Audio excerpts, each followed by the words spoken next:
Upravo je došlo do razmene vatre između dve nuklearne države i sve ovo preti da se razlije u ogromni rat. Došlo je do tolike tačke usijanja da se spominje mogućnost da bi jedna država drugoj mogla blokirati tok reke, kako bi joj na taj način uništila ekonomiju. Danas pričamo o Indiji i Pakistanu.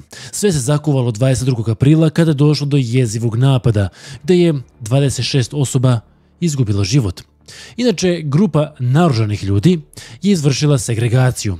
Ispitivali su imena, ko je šta i na taj način su targetirali Hinduse. Ovo se dogodilo u spornom himalajskom regionu Džamu i Kašmir.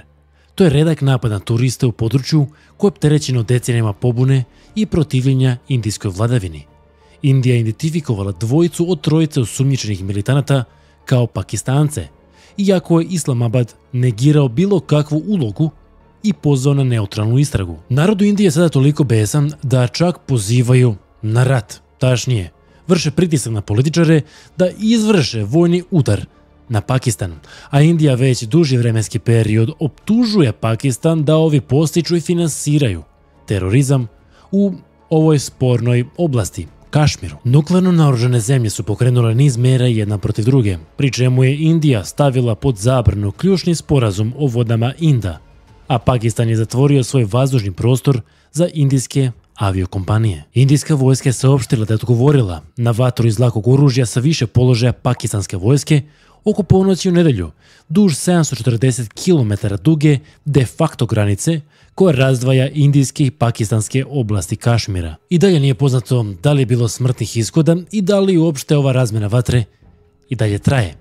Pakistan ništa nije komentarisao na ovaj slučaj, ali su izjavili kako su eliminisali 71 islamističkog militanta koji su pokušali da uđu u zemlju iz pravca afganistanske granice. U čemu se ovdje radi, šta se dešava, zaista ne znamo sa sigurnošću, ali znamo sljedeće. Deluje da se Indija za nešto sprema. Ovo čak tvrdi i sam Pakistan. Pakistan dalje tvrdi da je indijski napad neizbežan, kako ovo jezivo zvuči. Pakistan očekuje indijsku vojnu invaziju nakon smrtonosnog napada prošle nedelje u regionu Džamu i Kašmir pod indijskom upravom, rekao je ponedjeljak pakistanski ministar odbrane za Reuters. Za sada u znaku odmazde, Indija je izbacila sve Pakistance iz svoje zemlje, Pakistan je onda uzvratio istom merom, to je učinio za indijske građane, zatim je Indija zatvorila granični prelaz Vagah Atari i onda je suspendovala sporazum o vodama. Ova suspenzija bi potencijalno mogla da zapreti pa donekle postojanju Pakistana. Ajde vidimo čemu se tu radi. 1960. godine, nakon već haotičnih dešavanja između ove dve zemlje, oni potpisuju sporazum o vodama Inda. Rešili su da zajedno koriste rečni sistem Inda. Nakon prijetnje da će Indija suspendovati ovaj sporazum, Indija sada ima moć da zaustavi dotok vode do Pakistana, što bi uništilo pakistansku agrokulturu, a zatim ekonomiju. Ovo već čin rata, stoga ukoliko se ovo nastaje na duži vremenski period, Pakistan bi morao da reaguje, zar ne? A Indija se dodatno naoružava. Sada kupuje mnoštvo naoružanja, a sada su upravo i potrošili preko 7 milijardi dolara kupujući 26 francuskih Rafale borbenih aviona.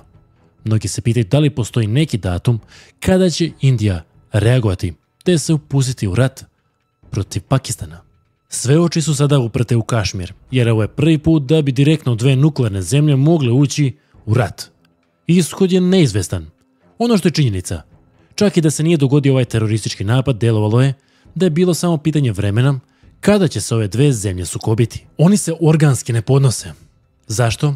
Pa istorija je kompleksna, ali sve se ovo može razjasniti jednom rečju. Kašmir. Ovaj region ne samo da bi mogao biti okidač rata između Indije i Pakistana, već i jedne zemlje, koja pokušava da bude super sila broj 1. Kina.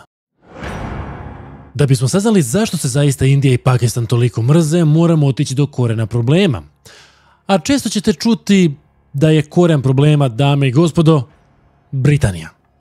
Odlazimo u 1947. godinu, dolazi do podele Britanske Indije. Britanska Indija je bila ogromna kolonija sa mnoštvo naroda i religija. Muhamed Ali Džina, lider muslimanske lige, zahtevao je posebno muslimansko područje.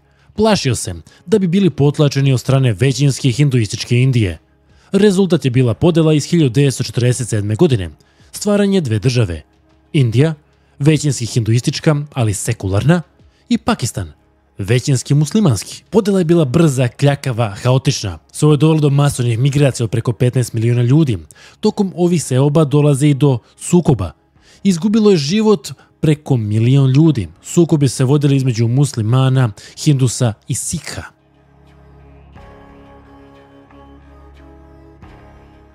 Kašmir je u ovo vreme bio kneževina s muslimanskom većinom, ali hinduskim vladarom. Vladar Kašmira je želeo nezavisnost, ali pod muslimanskim pritiskom i pakistanskim upadima traži pomoć Indije i pristupa Indiji. Normalno, Pakistan se nije složio s ovim, stoga dolazi do prvog rata. Rezultat, Ujedinjene nacije posreduju, stvaraju liniju razdvajanja i onda Indija dobija 2/3 Kašmira, a Pakistan 1/3.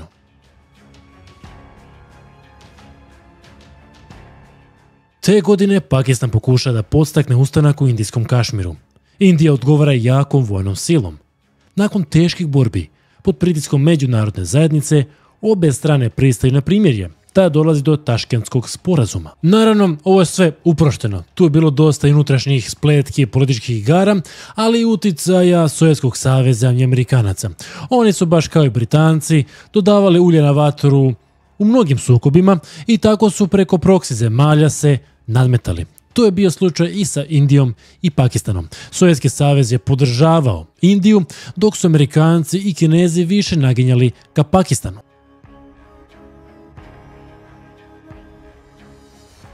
Istočni Pakistan, ili ti današnji Bangladeš, je te godine želeo nezavisnost.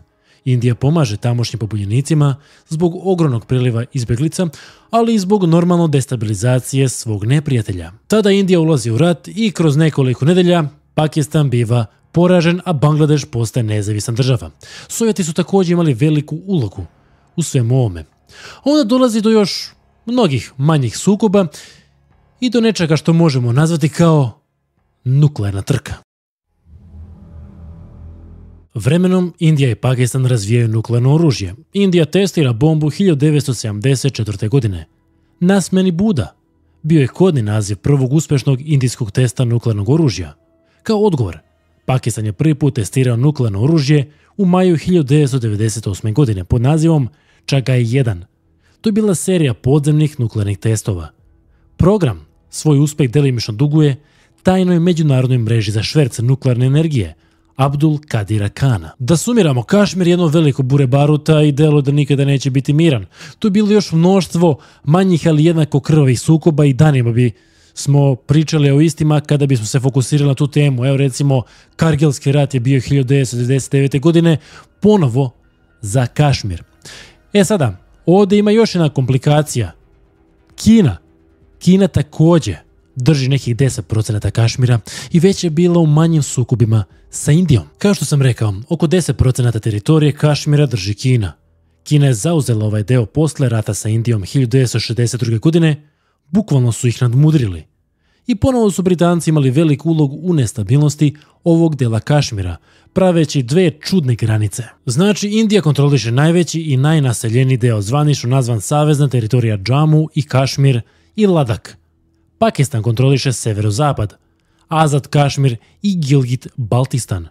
Kina drži istočne visoravni, Aksai Chin, koji Indija smatra delom svog Ladaka. Indija smatra ceo Kašmir svojim integralnim delom, Pakistan smatra da ceo Kašmir treba da pripadne njemu zbog muslimanske većine stanovništva. A Kina uglavnom podržava Pakistan, ali brani svoje interese u Aksai Chinu. Ukoliko se sećate događaja iz 2020-2021. godine, kada su se u Ladaku sukobili kineski i indijski vojnici sa štapovima, ekserima i slično, i tu je došlo do smrtnih ishoda.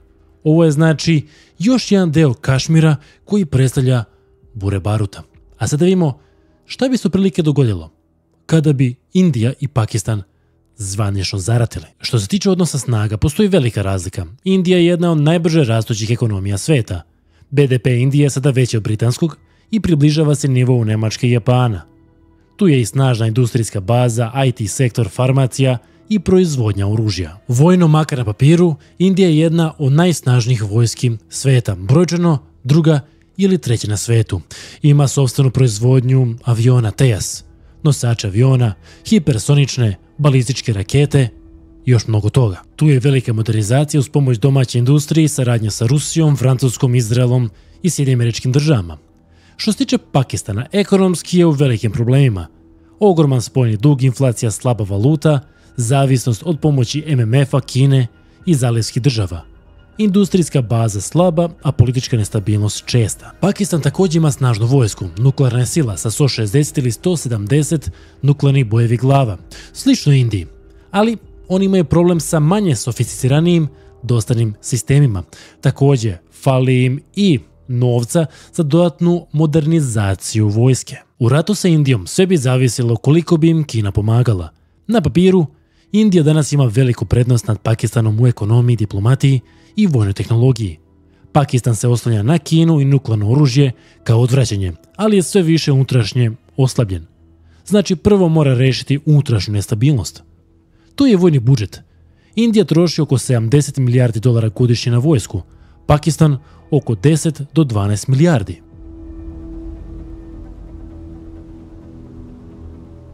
Kada bi došlo do rata, prvo bi verovatno došlo do artiljerijske razmene duž linije razdvajanja. Pakistansko vazduhoplovstvo bi pokušavalo brzo da neutrališe indijske napade, ali Indija ima bolju PVO i više modernih aviona. Pakistan odgovara raketnim napadima na vojne ciljeve u indijskoj unutrašnjosti. Indija uzvraća masivnim udarima. Avijacija, Rafali, Su-30, MKI uništava pakistanske vojne baze u Lahoru i Karačiju. Tada dolazi do upotrebe balističkih raketa kratkog dometa, na primjer Prithvi Agni 1. Unutar 7 dana, Indija brzo osvaja granične tačke u pakistanskom Kašmiru. Pakistan pokušava asimetričnu taktiku, napade komandosa i filtraciju. SAD, Kina, Rusija hitno zahtevaju prekid vatre zbog rizika od nuklearnog rata. Indija definitivno ne želi nuklearni rat jer ima veći ulog, ekonomiju koja bi bila uništena. Pakistan pod pritiskom poraza bi mogao da preti da će upotrebiti taktičko nuklearno oružje ili ti male bojeve glave za bojno polje. U ovoj prvoj simulaciji se smatra da bi Indija pobedila Pakistan i da to navodno ne bi dugo trajalo. Smatra se da bi Indija prvo uništila komunikaciju Pakistana, aerodrome, logistiku i onda bi zatim ojačala svoju stranu u Kašmiru, ali bi imala diplomatski pritisak da se ne širi dalje. Tačnije, morala bi da uveri međunarodnu zajednicu da se neće dalje širiti. Postoji onaj drugi scenario manje verovatan, nuklearni. Ukoliko bi se Pakistan osjetio ugroženom, on bi mogao iskoristiti taktičko nuklearno oružje, a Indija bi mogla uzvratiti. Tada bi na milione ljudi izgubilo život, Indija i Pakistan bi bili pa oboje gubitnici i ko zna da li bi se ikada povratili od ovog rata. Makar na papiru, Indija bi u ovom ratu bila pobednik i to veoma brzo. Naravno, ukoliko se ne bi koristilo nuklearno oružje, ali iz modernih ratova smo shvatili, papir je jedno, bojno polje je drugo. A od svih bojnih polja najbolje je ono nepostojeće. Da li će i ovdje scenarij biti takav? Nadamo se. Nadamo se da neće biti rata, ali s obzirom na svetska dešavanja koja su puna destrukcije i manipulacije, čovjek se više ne može začuditi na ni jedan scenario oko koji smo govorili. Hvala što mi izdvojili vreme za video, nadam se da uživate u ovom raznovrsnom objektivnom radu. Ukoliko je to slučaj, ostavite like na video kako bi dobro do što većeg broja ljudi. Na taj način ćemo osnažiti algoritam. Subscribeujte se, pa budite deo ove naše zajednice. Tu je portal idiokratija.com, Telegram kanal, Instagram, sve linkove informacije možete pronaći upravo u opisu klipa. Do sljedećeg viđenja, pozdrav!